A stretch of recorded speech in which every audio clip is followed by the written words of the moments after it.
Hi everyone, in this video I'll be installing Parrot OS Security without using a USB drive or DVD. Parrot OS Security is a Debian-based distribution designed for security, privacy, and digital forensics, similar to Kali, but with a broader focus. So I'm going to download Parrot OS, going to www.parrotsec.org, download, selecting the live version, security, AMD 64, scroll down, and we see version 7.0 Echo came out recently, December 24th, 2025. So I'm going to download. And after it's done downloading, go into your downloads folder. And so there's my file.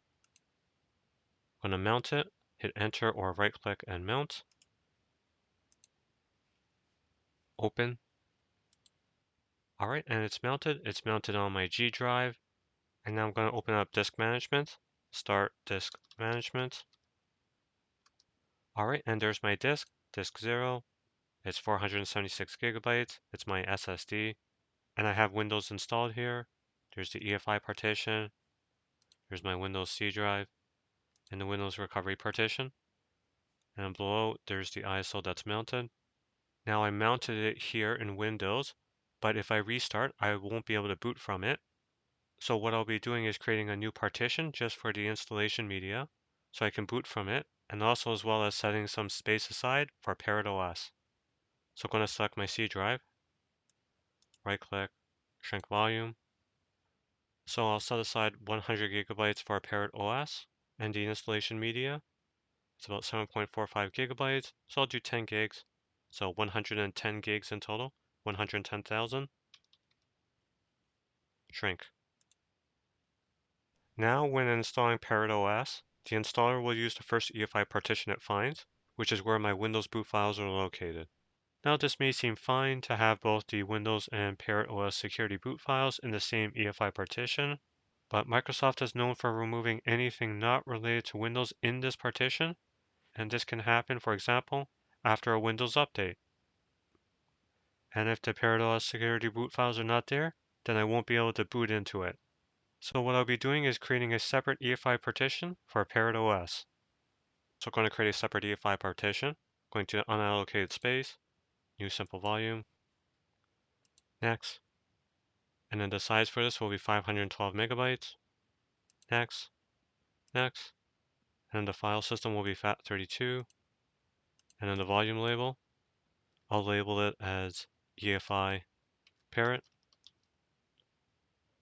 Next, finish. All right, it has been created. And next I'll create a partition for the Parrot OS. Right click, new simple volume. Next, 100,000. Next, next. And I'll label it as Parrot OS. Next, finish. All right, so it has been created. And so these two partitions are just going to be placeholders for now. And going back into the unallocated space, and then right click, new simple volume. Next, next, next. And this will be for the installation media.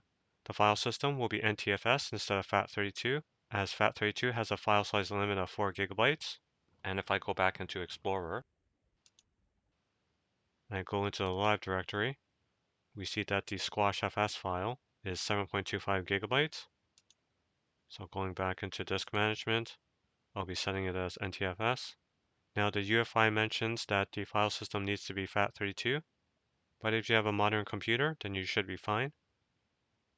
And I'll label it as ISO. Next, finish. And going back into Explorer, copying everything from my G drive, and then going into my new F drive and paste.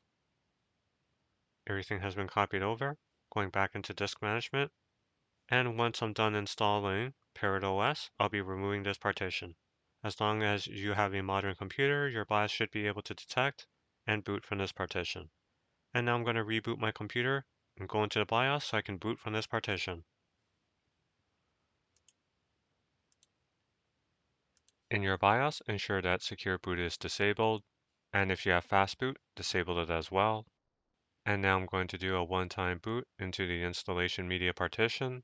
It's labeled as UEFI OS, and how I can confirm that, go back into Windows, open up a command prompt as administrator, type in bcdedit space /enum space firmware. And at the bottom, you can see there's partition F, the F drive that was created, and the description, UEFI OS. I'm going to boot into it. All right, it has booted into the installation media partition, and we get the live boot menu, and I have try/install. Okay. All right, I'm in the live environment. I'm going to close these two windows. And before installing Parrot, I'm going to open up gparted. As the installer is going to be using the first UEFI partition it finds, this partition here, I'm going to be temporarily removing the boot flag. So right click, manage flags, and then remove the boot flag, close. And now I'm going to set the boot flag for my new UEFI partition for Parrot. Right click, manage flags, set the boot flag, close. And now I'm going to close gparted. And now I'm going to run the installer. I'm at the welcome screen, next. Set your location, next. Your keyboard, next. And here, I'm going to be selecting replace a partition. And I'm going to be selecting the 100 gig partition that I had created earlier, which is SDA5. And we see that Parrot's going to be installed on here. And at the bottom, it says that the UEFI system partition at dev SDA4 will be used for starting Parrot OS. So SDA4 is the 512 megabyte partition that I had created. And in this video, I'm not going to be encrypting. So I'm going to hit next. Here, fill in your name, username, computer name, and password. Next. And here is the summary screen that you can review. And when ready, hit install. Install now. All right, and it's installing Parrot. And going to the bottom right, you can toggle the log just to see the current progress. And you can hit it again to get out of it. And so this will take a little bit of time to install. All right, Parrot 7.0 has been installed on your computer. You may now restart into your new system or continue using the Parrot Security Live environment. Now when I restart, it should boot into Parrot, but to make sure, I'll hit restart and then I'll go into the BIOS to confirm my boot order. Done. All right, in my boot order here, Windows Boot Manager is first, UEFI OS is second, and third is Parrot. So I have to change that so Parrot is first, and then save changes and exit. And the grub menu comes up for Parrot OS security, so I'm going to boot into it. All right, I got the login screen, put in my password, and I'm in Parrot OS. I'm just going to close these windows. I'm going to open up gparted, put in my password, and for my Windows UEFI partition, I'm going to put the boot flag back, close. And my installation media partition, I no longer need it, so I'm going to remove it, right click, delete, and then dev SDA5, which is my Parrot OS partition with everything else, I am going to extend it, right click, resize move, and I'm going to use all the free space, resize. All right, and we see the size has increased. And now I'm going to apply all operations. So there's a check mark on the toolbar, but if you can't see it, you can just go to Edit and Apply All Operations. Apply.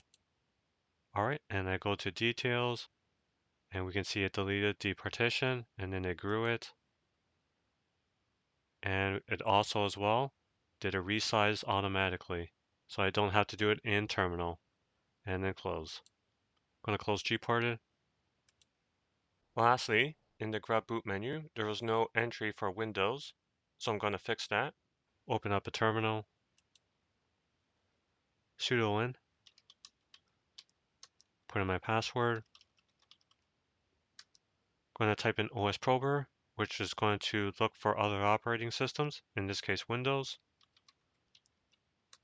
and we see it can find the Windows Boot Manager. And now I'm going to make a new grub configuration file. Grub make config -o /boot grub.cfg. All right, it has been created, and now I'm going to reboot my computer. All right, there's grub, and there's Parrot, and there's the Windows Boot Manager. So I'm going to boot into it. All right, and I'm back in Windows. So that's it. That's how you can install Parrot OS security without using a USB drive or a DVD. I hope this video has been useful, and I thank you for watching. Bye now.